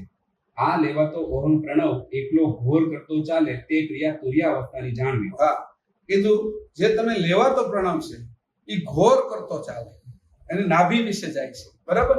એટલે એ મહાકારણ દેહ રીતે વર્તે. એટલે ઘોર જ્યારે શ્વાસ લઈ ત્યારે ઘોર કરે છે. એનું શું કારણ? તો કે ઉપરની નાડીઓ ચપટાઈ જાય છે, ચીપટાઈ જાય છે, નીચેની નાડીઓ ખુલ્લી રહે છે. કારણ કે નીચે છે તુરિયા છે, એટલે ઉપરની નાડીઓ લેવાતો છે એ જેમ આપણે વાંસળી વગાડીએ અને આગળનો છેડો છીંદાયેલો હોય પણ પાછળના ભાગમાંથી ફૂંક મારો તો તમે વાગતી નથી, એમ વાંસળીનો જે આગળનો ચીપટાઈ ગયેલો ભાગ છે એને તમે ફૂંક મારો તો એ વાગે છે. એટલે અહીંયા ઉપરની નાડીઓ ચીપટાઈ ગઈ. આપણે ફુગો હોય ને ઘણી વખત ફુગો કોઈ પછી એને આમ તમે કરો પૂ એવું બોલે, આપણે અહીં મોઢામાં આ બોલે છે એ ચીપટાઈ ગયું છે. આમ ફૂંક મારવું તો એની અંદર કોઈ અવાજ આવતો નથી કારણ કે ખુલ્લું છે. એવી રીતે નાડીઓ છે, નાડીઓના બે મુખ છે, અધો અને ઉધ્વ. મેં કીધું ને કે ભાઈ આ જે એરું છે એને બે મુખ છે, તો નાડીને બે મુખ છે, એક નાભી સુધી જાય છે અને એક ભ્રમરંધ્ર સુધી, એટલે ઉપર અને નીચે બે મુખથી આ ક્રિયા થાય છે. એટલે અહીંયા તરત કીધું કે જે તમે શ્વાસ જે લ્યો છો અને નાભી સુધી જે જાય છે એ ઓહમ પ્રણવ છે, અને જ્યારે ઘસાતો ઉપરની નાડીઓ ચીપડાઈ જાય છે એટલે ઘસાતો જે ચાલે છે એ પ્રાણાયામ તુરિયા છે એવું જાણજો. આને તુરિયા અત્યારે ચાલી રહી છે. ઘણા સાધુ સંતોની ખબર નથી પડતી, ઉપાસના ને એવું બધું કરતા હોય એટલે તુરિયા એની મેળે થઈ જાય. કોઈની દયા હોય, કોઈની કૃપા હોય, કરુણા હોય સાધુ સંતોને, તો તુરિયા એની મેળે થઈ જાય, પણ એને એના વિશે જાણ રહેતી નથી. અને એનો જાણનારો એટલે કે આ તુરિયામાં છે. હવે પાંચમી ઉન્મની અવસ્થા તે પરમ કારણ દેહને વિશે વર્તે છે. આ દેહ સમેત પ્રવૃત્તિ કહું છું તે સાંભળો. પાંચમો પરમ કારણ દેહ તે સ્થૂળ દેહની આદ્ય લઈ મહાકારણ દેહ સુધીના ચારે દેહને ધારણ કરી રહ્યો છે. તેને જ્યોતિ સ્વરૂપ નિરંજન અભિમાન જાણજો. આ અભિમાન કેવું છે કે જ્યોતિ સ્વરૂપ જે જ્ઞાનોસ્મી જે અભિમાન લાગ્યું એ જ અભિમાન છે. કે નિરંજન પાંચમા પરમ કારણ દેહનો અધિષ્ઠાતા છે અને જ્યોતિનારાયણ માંથી ઉત્પન્ન થયેલો છે. જ્યોતિ એટલે પ્રકાશ, પ્રકાશ એટલે બ્રહ્મ, એના ઓજમાંથી ઉત્પન્ન થયો છે. એટલે જ્યોતિ સ્વરૂપ નિરંજન અભિમાન જાણજો. જે અભિમાન જે અહમ બ્રહ્માસ્મિ નીચે ઉતર્યું અને જે અભિમાન લાગ્યું જ્ઞાનોસ્મી અસ્મિ જે લાગ્યો એ અભિમાન રૂપ એને જાણજો. કે પછી આ અભિમાન રૂપ જ્યોતિ ચારે દેહને સ્થિર રાખે છે. આ ચારે દેહને પકડીને સ્થિર રાખવાનું કામ ઈ કરે છે. કારણ કે પૃથ્વી કોની રાખી કે ગુરુત્વાકર્ષણ, તો એ તો કઈ દોરડા તો દેખાતા નથી, થાંભલો તો દેખાતો નથી, તો એ જે ધારણ કરી રાખ્યું એ આકર્ષણ. આકર્ષણ એટલે કૃષ્ણ, એનો એક નાનો એવો ભાગ એ કૃષ્ણ. કર્ષણ ખેંચવું, આકર્ષવું, પરાવર્તિત કરવું એટલે દૂર લઈ જવું અને નજીક લાવવું, ખેંચાણ કરીને જે લોહી ચુંબકનું કામ કરે છે. એ રીતે જ્યોતિ નારાયણ પોતે આ જે નિરંજન પુરુષ છે, અભિમાન જાણો, નિરંજનનું અભિમાન જાણો, એ અભિમાન છે એ આકર્ષણ છે. એના કારણે આ બધું તોળાઈ રહેલું છે. પહેલું આકર્ષણ નિરંજનનું છે, પછી એમાંથી ઉર્જા ઉત્પન્ન થઈ, શક્તિ છે, એમાં પ્રોટોન, ઇલેક્ટ્રોન અને ન્યુટ્રોન ઉત્પન્ન થયા અને એનો પરમાણુ બન્યો, પરમાણુના અણુ બન્યા, એનાથી આ સ્થૂળ જે આખું જગત બન્યું, એનું મૂળ કારણ નિરંજન પુરુષનું અભિમાન છે. આકર્ષણ જો ન રાખે એકબીજા વચ્ચે તો એક કોષ પણ અહીંયા ચોટી ન રહે, બધા છૂટા પડી જાય. એ આકર્ષણે રાખવું ને અપાકર્ષણે કરવું, વાળને આગળ વધારવા ને ચોટાડી રાખવું. જો આગળ વધારે અને ઉખડી જાય ત્યાંથી તો તરત ટાલિયા થઈ જાય આપણે, એટલે એવું ન થાય એમ. એટલે એને કીધું રોકી રાખો. એ બે કામ છે એ અભિમાને કરીને કરે છે. અભિમાનનું કોઈ રૂપ નથી, છતાંય આપને એવું લાગે છે કે આ દોરડા તો લટકાવી રાખી છે આપણે કોઈના કોઈ આધારે. તો આ આખું સૂર્ય ને ચંદ્ર ને પૃથ્વી ની આકાશની અંદર કઈ રીતે લટકે છે? તો કે આ અભિમાન છે એ આકર્ષણનું કામ કરે છે અને એ અભિમાન નિરંજન પોતાનું છે. એ પાંચમામાં સોહમ જે પ્રણવ છે એ એનો આધાર છે. એટલે અહીંયા એને કીધું સોહમ પ્રવૃત્તિ. આ જ્યોતરૂપ અભિમાનની પ્રવૃત્તિ ઓહમ અને સોહમ આ બંને પ્રણવ વિશે બે પ્રકારે થાય છે. એક તો સ્થૂળ દેહનો અવધિકાળ આવતા સુધી પ્રણવના યોગ વડે વૃત્તિ અને અભિમાન સ્થિર રહ્યા છે. બીજું, આ વૃત્તિ અને અભિમાન તો પ્રણવનું પણ કારણ થઈ રહ્યા છે. તે સ્પષ્ટ કેવી રીતે સમજાય તે સાંભળો. લેવાતા અને મુકાતા બંને પ્રણવની ક્રિયા આદિથી મધ્ય અને અંત સુધી વૃત્તિ અને અભિમાન વડે થાય છે. આ પ્રકારે ઓહમ, સોહમ, પ્રણવ અને વૃત્તિ તથા અભિમાન એમના ઉલટા સુલટી સંબંધ વડે બંનેની ક્રિયા થાય છે. આમ પ્રણવનું કારણ વૃત્તિ અને અભિમાન આ બે જણાય તો છે, પણ અભિમાન વૃત્તિ સંયુક્ત રહેલો છે. આ વૃત્તિ સંયુક્ત અભિમાન જ્યારે ખેંચી લીધેલા પ્રણવને નાસિકા દ્વારે બહાર મૂકે છે, ત્યારે છૂટતો સોહમ પ્રણવ ઘોર કરતો નીકળે તો તે મુખ્ય ઉન્મની અવસ્થા વર્તે છે એમ જાણવું. આ પ્રકારે પાંચ અવસ્થાની મુખ્ય ક્રિયા થાય તે કહી. હવે આ પાંચ અવસ્થા પાંચ દેહને વિશે વર્તે છે. તેમાં જાગ્રત અવસ્થા સ્થૂળ દેહને વિશે, સ્વપ્ન અવસ્થા સૂક્ષ્મ દેહને વિશે, સુષુપ્તિ અવસ્થા કારણ દેહને વિશે, તુર્યા અવસ્થા મહાકારણ દેહને વિશે અને ઉન્મુની અવસ્થા પરમ કારણ દેહને વિશે વર્તે છે. આ પ્રકારે અંતઃકરણ તથા અવસ્થા એ 10 તત્વ સત્વગુણથી થયેલા તેની ક્રિયા કહી. હવે સાંભળી લીધું કેટલું બારીકાઈથી કીધું છે. આટલું બારીકાઈથી કીધું ને અહીંયા કીધું છે. જો આ છે પેલું કીધું બાહ્ય તિલક, પછી ભીતર પીડા પિંગળાના સુષ્મણા, અભ્યંતર તિલક અહીંયા શું કીધું છે? અભિમાન એ પુરુષ છે હા. અને વૃત્તિ છે એ સ્ત્રી છે. બરાબર, એ બે છે એ બંનેની ક્રિયા થાય છે. આમ પ્રણવનું કારણ વૃત્તિ અને અભિમાન એ બે જણાય છે. આ પ્રણવ શ્વાસોશ્વાસ હાલે છે એનું કારણ બતાવી દીધું, વૃત્તિ અને અભિમાન. હવે સંયુક્ત એટલે બે, આને કહેવાય શિવશક્તિ ભેગા હોય કે અર્ધનારેશ્વર. તો અહીંયા અર્ધનારેશ્વર કોણ છે? અહીંયા તો શંકર અને પાર્વતી અર્ધનારેશ્વર, ઉપર તો આદ્યશક્તિ ને નિરંજન અર્ધ. અહીંયા અર્ધનારેશ્વર કોણ છે? અભિમાન પુરુષ અને વૃત્તિ સ્ત્રી, અર્ધનારેશ્વર છે. તો આને કીધું અભ્યંતર તિલક. આ અભ્યંતર તિલક છે એ આપણે જો કરતા આવડી જાય પ્રણવની અંદર, તો આ ક્રિયા છે એ આપણે સંપૂર્ણ ઓહમ સોહમની બધી જ પ્રક્રિયા આપણે આવડી જાય. અહીંયા આ ખાસ ધ્યાન રાખવાનું છે. આ કઈ રીતે કરવાની છે એ અલગ વિષય છે. અહીંયા સમજાવી દીધો છે કે આ જે છે એ પ્રક્રિયા અહીંયા કીધું કે બે અહીંયા કીધું તરત જ દેખાડી દીધું બે પ્રકારે છે, અભિમાન અને વૃત્તિ. હવે અભિમાન મારે કેનું રાખવાનું? અભિમાન મારે શરીરનું નહીં રાખવાનું, મારે સૂક્ષ્મ શરીર મને આવડે છે એનું અભિમાન. અભિમાન હું ચેતન છું, અંશ છું, એનું અભિમાન રાખવાનું. અને વૃત્તિ ક્યાં રાખવાની? તો વૃત્તિ જે ચારે બાજુ ભમે છે એના બદલે વૃત્તિ છે એ કર્તાના ચરણમાં, એટલે ઓહંગ અને સોહંગ એ બે એના ચરણ છે. તો કર્તાના ચરણ એટલે પરમ ગુરુના ચરણમાં એ વૃત્તિ રાખવાની. હવે પરમ ગુરુનું ચરણ છે એ આપણે આમ મૂર્તિ જોઈ તો એનું ચરણ દેખાય છે, પણ એ ચરણ એનું નથી. ચરણ એનું વ્યાપક છે, જેના કારણે બધા આ બધું ચલન થઈ રહ્યું છે એ પરમ ગુરુનું ચરણ છે. તો ચરણ તો બધે છે. એટલે વૃત્તિ જ્યારે આપણે સ્થિર કરી ત્યારે બધે જ્યાં જ્યાં હવા છે, જ્યાં ત્યાં જીવન છે એ બધું જીવન. એટલે હું જયારે શોભામાની સામે જોઉં તો એને અંશ ભાવે જોઉં, એટલે વૃત્તિ અંશ થઈ ગઈ મારી. પછી આ માને જોશ તો અંશ ભાવે જોઉં, એટલે કીડીને જોશ તો અંશ ભાવે જોઉં, વૃક્ષમાં જોશ તો અંશ છે એમાં. એ ભાવ જયારે ફરી જાય છે ત્યારે વૃત્તિ અંશમય થઈ જાય છે. અને મને જોવા વાળો હું અંશ જ છું, આ બધા અંશને જોવા વાળો હું અંશ જ છું. એટલે વૃત્તિ સ્થિર થઈ ગઈ, અભિમાન એક થઈ ગયું કે હું કર્તાનો છું, એટલે હું અંશ અને કરતા અંશી. આ અભિમાન અને વૃત્તિ મારી આ બેનું મેં લગ્ન કરી દીધું. આ રીતે કરીને મેં પતિવ્રતા ધર્મને ધારણ કર્યો. આ પતિવ્રતા ધર્મ ઈ જ આપણું અભ્યંતર ભાલ તિલક છે. સમજાણું? એ ચરણ છે, જ્યાંથી ગતિ શરૂ થઈ ત્યાં ચરણ છે. ગતિ અહીંયાથી શરૂ થાય છે, ચરણ બી અહીંયા જ હોય ને. એટલે એ જે બ્રહ્મરંધ્ર ચરણ છે ને, અહીં તમે જુઓ તો આ ચરણ જ છે. ત્યારે જો સ્થૂળ જોવું હોય તો આને સ્થિર કરો, એટલે આ પ્રણવી ગતિ જે કરે છે અંદરથી બહાર, આ ચરણ જ છે, અંદર જાય છે ઈ. અને તો એ રીતે એટલે બે રીતે, પણ તમારે એને નથી જોવું. આ બધું ઘાટ તો બાદ. એટલે આ બધું ચેતન, હું ચેતન છું, એટલે અંશ છું અને અંશી છે. એ બે વસ્તુની જ અંદર અંશી છે એ અભિમાન છે ધારો કે, અને વૃત્તિ છે એ હું પોતે છું. એવી રીતે જયારે જોવા મળ્યા ત્યારે ગતિ છે એ બધાની અંદર મને અંશ દેખાવા મળ્યો. હવે અંશ ક્યાંય મને નથી દેખાતો એવું નથી.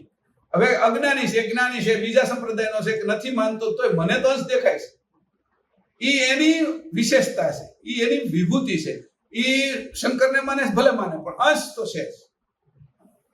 ઈ વિષ્ણુને માને તો ભલે માને, ગણપતિને માને તો મને એને કોઈ વિરોધ નથી. વિરોધ જ્યારે એને સમજવાનું છે ત્યારે હું એને સમજાવીશ કે આ વસ્તુ છે ને એ અંશ સર્વશ્રેષ્ઠ છે. પણ એની માન્યતાને મારે કઈ તોડવાની જરૂર, એ અંશ છે. એટલે અંશને મારે તોડવાની જરૂરિયાત એની અત્યારે નથી, કારણ કે એને સમજવાની ઈચ્છા છે તો એનું તોડવું જ છે. તો તોડી નાખશો તો જ પછી સમજી શકશે.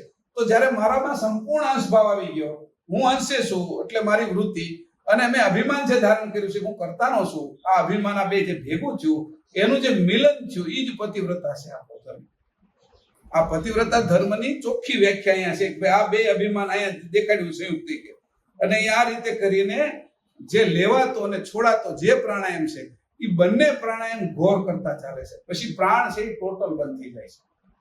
જયારે વૃત્તિ ઉપર વહે પછી પ્રાણ છે એ સૂક્ષ્મ થતો જાય.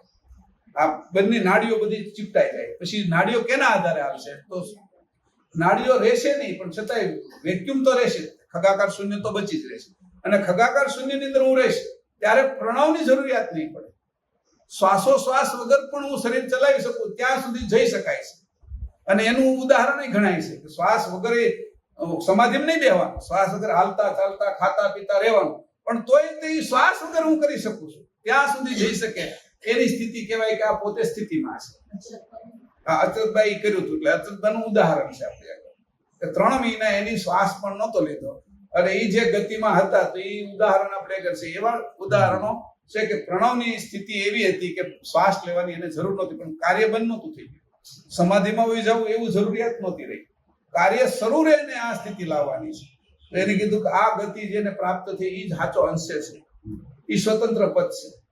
હવે એને પ્રણવ શ્વાસ, એને મરી જાય તો શ્વાસ વયો જાય, એ છે ને, તો હવે એનો શ્વાસ તો એની પહેલા મૂકી દીધો, હવે મરી કેવી રીતે જાય? હવે મરવાનું તેને આવશે જ નહીં ને. શ્વાસથી ઉપર આમ તો થઈ ગયો છે, એનો શ્વાસ વયો જતો તેમ કે મરી ગયો, શ્વાસ નથી રહ્યો. પણ આનો શ્વાસ હાલતા ચાલતા શ્વાસ નથી રહ્યો, એવી સ્થિતિ એની ધારણ કે અત્યારે આ જન્મમાં આપણે કોશિશ કરીએ તો 1 2 3 જન્મની અંદર ફેર કરે, આ જન્મની અંદર થઈ જાય. આપણે કોઈ ટેકનિક આપે તો આ જન્મમાં પણ થઈ જાય, પણ પરમ ગુરુ ઉપર આપણો એટલો વિશ્વાસ થાય ત્યારે. આ રીતે કરીને આપણે આજે આ કયા કયા દેહને વિશે અવસ્થાઓ વર્તે છે એ આવી ગયું. આજે એકવાર ફરીથી સમરી કરી લઈએ.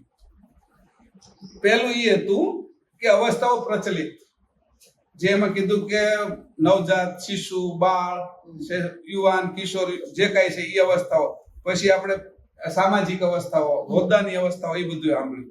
ત્યાર પછી છે એ અવસ્થાઓ શું છે, તો કે અવસ્થાઓ એ અણુથી લઈને મહાનમાં મહાન, મોટામાં મોટું જે ગતિમાં રાખે છે, જેમાં જીવન દેખાય છે, એ જ કારણ અવસ્થાનું છે, એ સમજી લીધું. બીજું, આ અવસ્થા ઉત્પન્ન ક્યાંથી થઈ? સહેજ શૂન્યની અંદર જે બ્રહ્મોસ્મી લાગ્યો, એ અસ્મીમાંથી અવસ્થાઓ ઉત્પન્ન થઈ છે. બરાબર. ચોથું છે એ એક પંથથી, એટલે સત્વગુણ અને સ્વકાશ ગણ, એ એક પંથથી છે.